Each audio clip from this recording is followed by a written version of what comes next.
Well, I have no way of positively identifying this neck as coming from a Tom DeLonge model. So I've decided that I really want to make the headstock the smaller size, which I like better. So I have sanded off the finish so I could get a good line. I'll take it over to the bandsaw and I will cut outside this line, and then we'll begin shaping this headstock. So I filled and smoothed out the dowels to fill the neck pocket holes. But what I've got here is, apparently over the life of this neck, people have tried several different types of tuners, and they've also had an oops where they drilled straight through. So what I'm doing now is I'm mixing up this epoxy wood filler, and this is a neutral color. It shouldn't show up too badly against the maple. It's going to be covered by the new tuners anyway, but I would like to fill all these holes so that they don't show up. We just need this until the color changes and is uniform.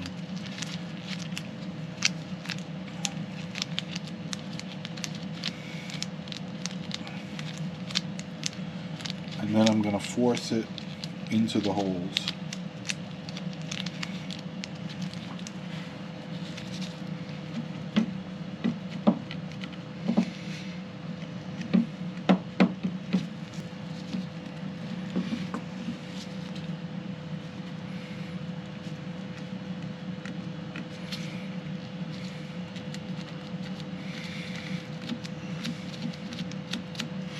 And I will leave the hole for the string tree because I will be putting that back. But as you can see now, I have shaped the headstock to the smaller shape.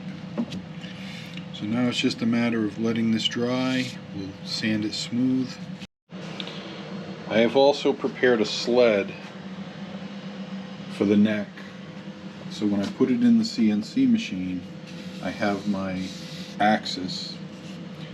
This is going to be the x-axis, and my design is set to be set off to the right of the x-axis in this position. I use my template. I've got my center point for the CNC so that everything should land in the right place. It's kind of a one-shot deal, so hopefully it will go well. I've gone to the CNC machine and I have put my logo in place. I've already filled the name with a copper powder from Crimson, and used thick CA glue as a base. I'm now going to fill the Stratocaster part with black, and again using thick CA. Okay. I masked off the section that I already prepared just to make sure nothing gets in there.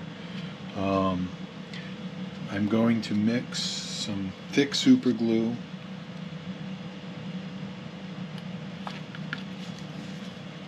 with some of the black powder.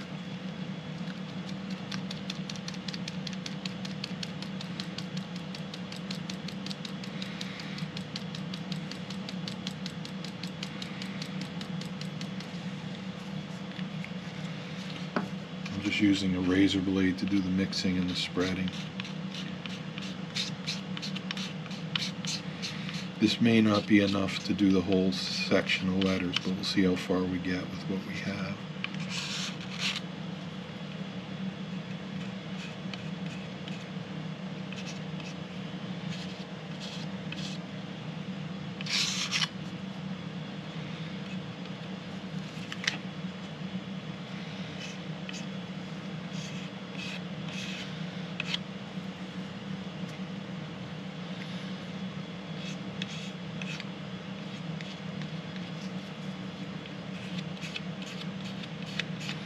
I'll have to put together another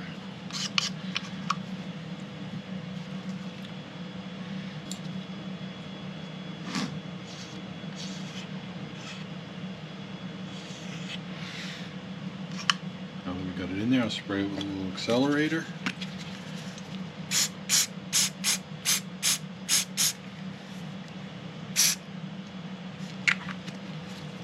And we'll sand off the excess. So on the body, one of the things I did was fill the screw holes for the strap buttons, and I just want to cut off those extensions, sand that down, and I'm going to re-drill the holes based on the strap locks that I have purchased.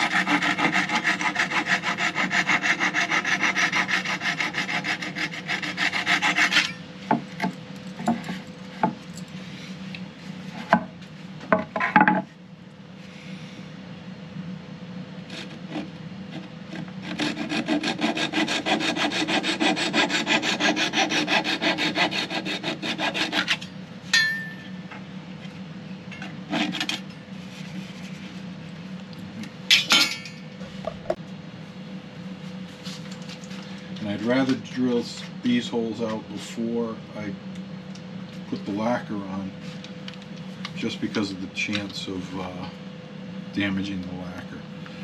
And as far as the depth goes, these screws are fairly long. But there is going to be some, so I need to go about 2/3 of the way in with the drill bit. I'm just going to go right where it was before, centered on there, and go in.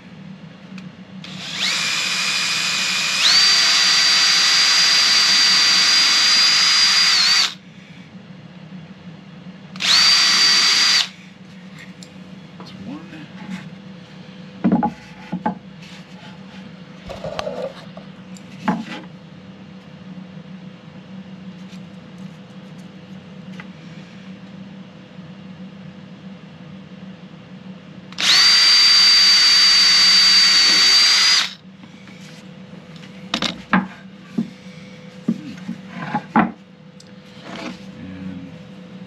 Drilled for strap locks.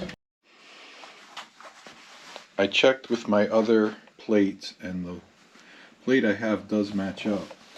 Now I've set it in place to re-drill the holes, and I'm not sure if you can see, those holes did not even line up properly with this plate. So I am going to definitely, good thing I plugged them, I'm going to re-drill them. I'm going to use a VIX bit, which will center the bit in the holes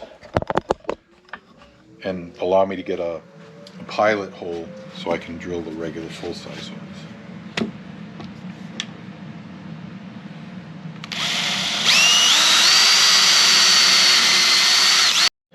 I've masked off the areas that I don't want to get any lacquer into.